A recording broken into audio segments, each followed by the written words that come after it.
First camera up is the JVC Addiction. It's a pretty easy to use camera, menus are easy to navigate and there is a screen on it too. It's pretty easy to mount, so wherever you put it you can make sure the camera remains upright. The problem with the JVC is when you come into low light, the footage seems to get pretty dark and quite noisy. Sound quality on the JVC is generally pretty good. There's no housing on the camera, so you do pick up some wind noise, but any talking or shouting or noises you'd expect the camera to pick up, it picks up fine.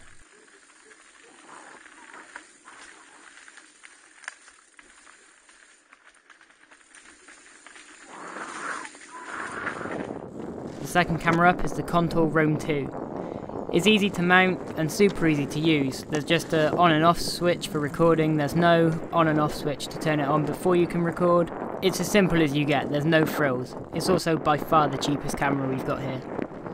There's no housing on the camera, so sound wise you do get some wind noise, but the rest of the sound quality is pretty good.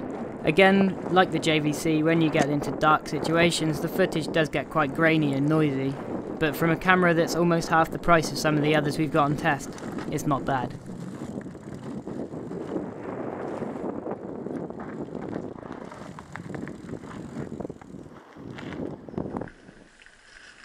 So the third camera up is the Sony Action Cam.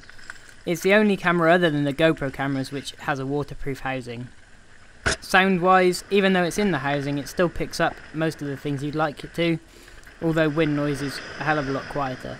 As you can see from watching the footage, the white balance isn't perfect, but it's something you can easily sort out in editing software afterwards if you're prepared to do it.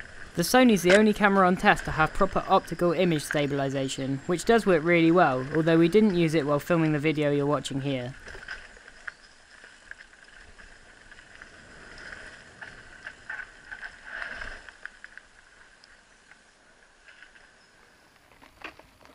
Now onto the Drift Ghost HD.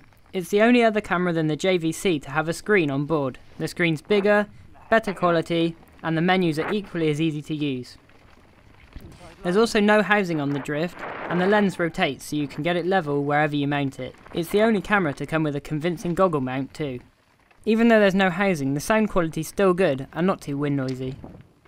The footage is pretty good, and judging on the price, it's one that we think will be popular.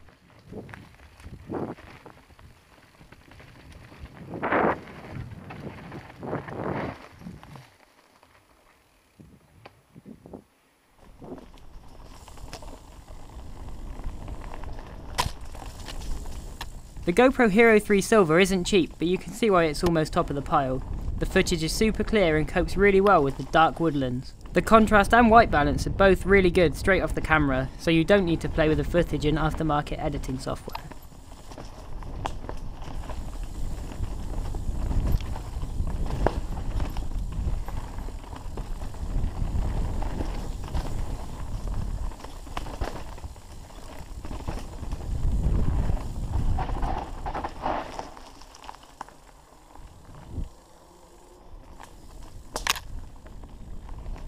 You're now watching the footage from the GoPro Hero 3 Black. It's the only footage we've had to do any post-processing to after filming. The reason for that is that we've shot it in GoPro's ProTune mode. The footage from ProTune is deliberately flattened, allowing for more possibilities in post-processing. Although we used a ProTune mode to film this footage, you don't have to use it when filming with the GoPro Hero 3 Black. The thing that ties it up for GoPro is the mounting system. The footage is the best out there anyway, but with the mount you can pretty much mount it anywhere and always get good, solid footage.